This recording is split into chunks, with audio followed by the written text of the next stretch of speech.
Chapter 7 Mirrors. One hot afternoon, Mau Mau is told that a strange object from a foreign land had arrived in the Jade Pavilion, and that she should come and see it. When she arrived in the main room, she found a large, full-length mirror. Consort Gyokyo was standing in front of it, gleefully holding the clothes she'd bought from the caravan up to herself. Hongyoung was carefully folding away the cloth in which the mirror had been wrapped. One might wonder about such fuss over a mirror, even a full-length one, but when Mau Mau saw it, she was surprised, and not just by the size. "Now that is something you don't see every day," she thought. Typically, mirrors were made of bronze, like the polished sheet of metal Mau Mau used. This mirror, though, wasn't metal at all, and it reflected Gyokyo's image far more clearly than any bronze surface. "Ho-ho, I wonder if you know what it's made of," Gyokyo said. "Perhaps glass, milady?" Gyokyo pouted. Evidently, she'd guessed right. Yinghua and Guiyuan were ecstatic. "Oh my goodness, it really is like there's two of you standing there, Lady Gyokyo. Yes, it's amazing. We had a mirror once before, but Yinghua broke it. Aw, don't bring that up." Glass mirrors were unusual, but not unheard of. Making them was a difficult endeavor, though, and the only examples were those brought over from the West, so they were enormously expensive. A lady-in-waiting who broke one could well expect to lose her head. It was Yinghua's great good fortune that Consort Gyokyo was as kind-hearted as she was. Looking at the new treasure, Mau Mau began to understand the excitement. A bronze mirror inevitably muddied colors, but this mirror was different. The glass had been stretched long and thin, yet there were no imperfections in the surface. The reflection was perfect. Yinghua smirked when she saw Mau Mau staring intently into the mirror. "So it's even got your interest, Mau Mau?" "Yes. How do you think they produce material like this? If we could figure it out, I bet we could sell them for a small fortune." Yeah, sure," Yinghua said, patting Mau Mau encouragingly on the shoulder. Maybe she'd been hoping for an appraisal from some other perspective. "Was it a gift from His Majesty?" Mau Mau asked. "No, from the visiting embassy," Gyokyo said, passing the clothes to Guiyuan and sitting down on the couch. "Embassy man?" Come to think of it, the doctor had mentioned something of the sort in passing. He'd said the recent caravan had been especially large, in part because it was laying the groundwork to welcome these visitors. "That's right. They gave mirrors to the other consorts, too." Yinghua sounded distinctly put out. Hongyoung scolded her to speak more politely, but in her heart she must have felt the same way. In principle, Gyokyo ranked exactly as highly as the other three upper consorts, so the diplomatic mission would be obliged to treat them all equally. Still, to bring such rich gifts must have taken quite the effort, Mau Mau thought. Whether it traveled across the sands or across the sea, glass was easy to break. It would have to be treated very carefully to avoid any impacts that might shatter it. Mau Mau looked at the mirror and thought, if the visitors were giving such exquisite gifts even to the consorts, they must be looking to land a major trade deal or something. What could it be that they wanted? It was the very next day that Gaoshun came to her seeking her advice. "What's going on?" Mau Mau asked as she set out tea. Hongyoung, the chief lady-in-waiting, was also in the room with them. She presumably felt that no man, not even a eunuch, should be alone with a palace woman. At the moment, she was eyeing Gaoshun with an expression of fatigue. Now in her 30s, Hongyoung had probably hoped to land this diligent, decent man for herself, but when she had learned recently that he already had a wife and children, she promptly lost all interest in him. Far be it from her to seek to be anyone's mistress. Hongyoung was such a competent chief lady-in-waiting that she probably wasn't expecting to get married anytime soon anyway. Gaoshun, for his part, seemed unbothered by the fact that Hongyoung was there, leading Mau Mau to suppose that the matter wasn't one of any great import. "I was hoping to get your opinion on something, Xiao Mao," he said. According to Gaoshun, it had to do with a request he'd received from an acquaintance. Today's visit had nothing to do with Jinshi. This wasn't the first time a friend of Gaoshun's had sought his help. There had been the case of the food poisoning. Maybe this was related. "If you think I can be of help," Mau Mau said, and seated herself in a chair. Hongyoung politely made tea for Mau Mau. Her long service had given her a knack for making delicious tea, but she'd snapped at Mau Mau once for saying so. It seemed she disliked any comments that reminded her of her age, a fact Mau Mau had made a careful mental note of. "Very well," Gaoshun said, and began. A certain distinguished household had 2 daughters. They were close in age and similar in appearance, and their parents doted on both of them, to the point of being overprotective. When the young women reached marriageable age, their parents categorically refused to let them leave the house alone. Instead, they were kept inside all day long, and even then, there were always ladies-in-waiting to watch them. The ladies-in-waiting took pity on the young women. Perhaps the treatment seemed cruel to them, and frequently helped the girls sneak out of the house when their parents weren't looking. That couldn't last long, though, and when they were found out, guards were placed outside the girls' room as well. Perhaps that was what prompted the daughters, who had always been somewhat withdrawn, to spend all day, every day, at their preferred pastime of embroidery. They spoke with no man other than their father, and the male guards assigned to watch the room were never supposed to be closer than 50 meters from the girls' residence. At night, their father would lock the building to ensure they couldn't leave. After quite some time of this, something incredible happened. One of the girls, the younger sister, was found to be pregnant. Her father was incandescent. How could this be, he wanted to know, when she had never so much as touched a man? Her mother bewailed that this should have happened to her unmarried daughter. Only the other sister, the elder, took the girl's side. She said something almost as incredible as the event itself. One of the hermit immortals impregnated her. Her parents were again incensed. Her story was patently absurd. Yet they couldn't deny that the guards had performed their job impeccably. Meanwhile, the mother and father had dismissed all the former ladies-in-waiting who had helped the young women get out of the house, and replaced them with new ones who were prevented from contact with the young ladies as much as possible, so as not to develop sympathy for them. Her parents were at a loss, for it did indeed seem that only magic could have allowed anyone inside that building. "That is indeed a strange story," Mau Mau said, sipping her tea. At Gaoshun's invitation, Hong Yong too had taken a seat and was dividing the snacks.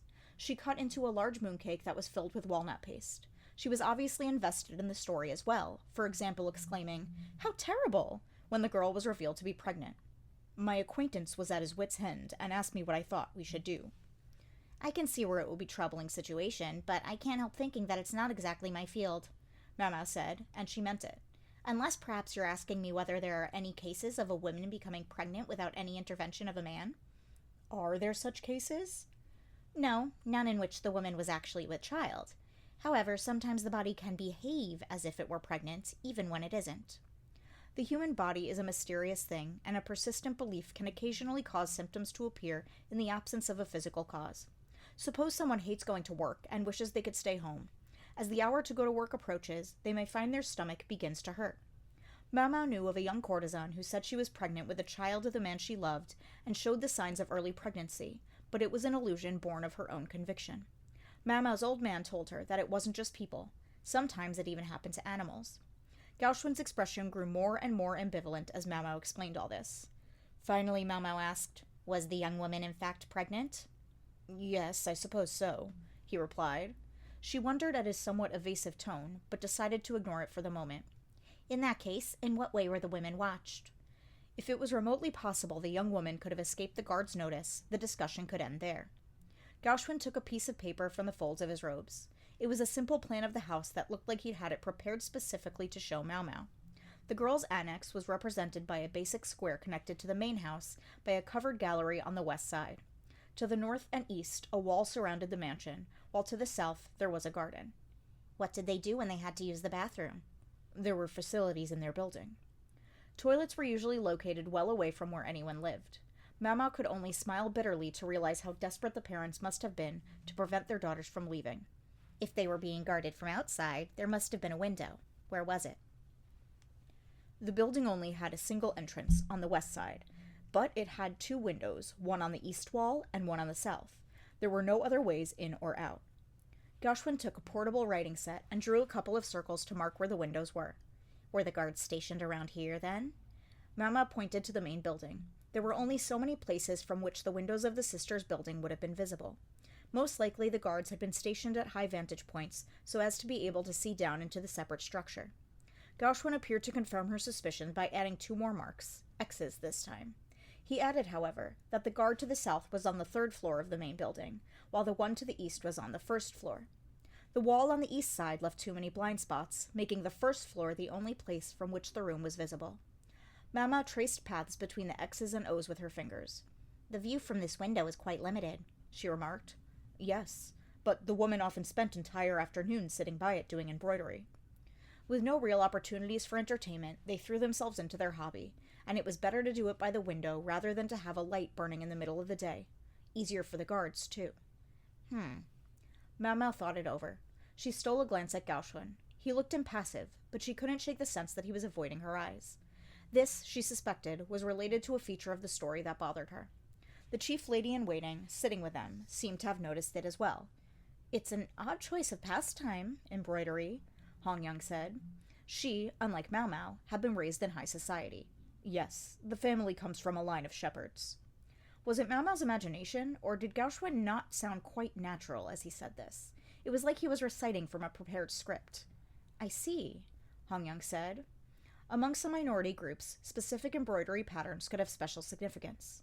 In that case, it would be a less perplexing hobby. Even so, something still nagged at Mao Mao. She took another, closer look at the plan of the complex. It included the rooms of the house, and it appeared that the 2 windows of the annex, south and east, were in a single large room, in addition to which there were 2 bedrooms. "Was the separate building originally built to accommodate guests?" she asked. "Well deduced," Gaoxuan replied. "And how many guards were there?" 2, he answered patiently. He seemed to know an awful lot about the situation, Mao Mao thought. He would have to prepare a plan like this. Yet she felt like he was leaving out a vital piece of the puzzle. Without it, Mao Mao could only offer the vaguest of answers. She scratched her chin, torn between pressing the point and not saying anything. As if to give her a little extra push, Gaoxuan produced something else. "Master Jinshi sends this, with his apologies. It seems your ox bezoar will take longer than expected to arrive." It was true. Jinshi hadn't yet given her the precious calculus bovis. She'd refrained from asking about it, concerned it might earn her another headbutt, but it certainly was taking a while.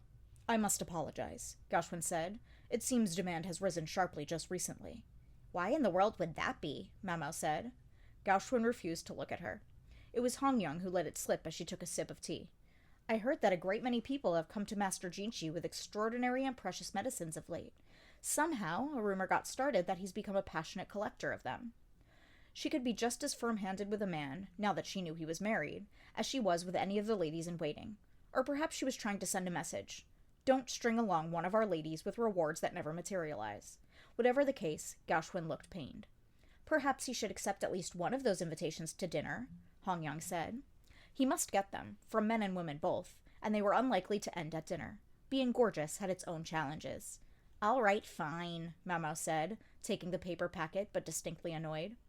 The packet contained something that looked like a dried persimmon. Hong Young's face twisted when she saw it, but as for Mao Mao, her all too rarely used tear ducts began to open. She blinked rapidly, then slowly looked at Gaoxuan. "You seem pleased. That's what really matters," he said. "It's bear gall. Master Jinshi wished he could give it to you in person, but it wasn't possible." Jinshi, it seemed, was simply too busy. When it came to precious medical ingredients like this, though, Mao Mao didn't care who they came from. Bear gall was, as its name implied, the dried gallbladder of a bear. It had a bitter flavor, but was highly valued for medication relating to the digestive tract. Seeing the way Mao Mao's face lit up, Gaoxuan couldn't restrain a smile. The stiff, formal eunuch was starting to understand the way to Mao Mao's heart. "Did you notice anything unusual?" Gaoxuan asked. When he asked her so directly, Mao Mao felt she had to say something. She tucked the paper packet carefully into the folds of her robe, then settled in her chair. "Please wait just a moment, sir," she said, then went to her room. When she came back, she placed a small brass plate on the table, along with 2 nuts. 2 dolls would have been better, but Mao Mao had never been interested in girlish things like that. She placed the nuts in front of the window on the plan. "A question," she said. "Were the young women always watched by the same people?" "Basically, yes." "And those people were always in the same places?" "That's right." "Then would you happen to remember exactly what kind of embroidery the young women were doing?" "I'm told both of them stitched animals, lions and rabbits mostly."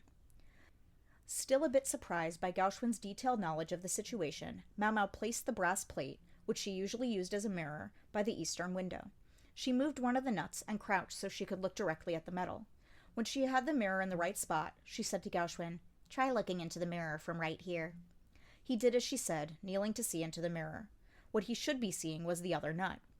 "I suspect that from this position, you couldn't see much more than the wall in a mirror.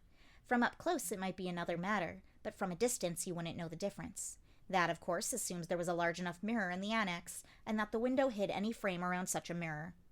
Such a large mirror would be extremely valuable, and in order for anyone to take the things reflected in it as real, simple brass wouldn't cut it. As luck would have it, Mao Mao had recently seen just the kind of exquisite mirror that would be necessary." "You're saying that there was only one young woman in the room, and what the guard was seeing was her reflection in the mirror?" Mao Mao nodded. If the two sisters looked enough alike, telling them apart from a distance would be difficult. Even if they'd been given differently colored accessories to help distinguish them, the remaining woman would simply tie one to each of her arms in different colors, and it would be hard to know who she was. Hong Young, however, was perplexed by this.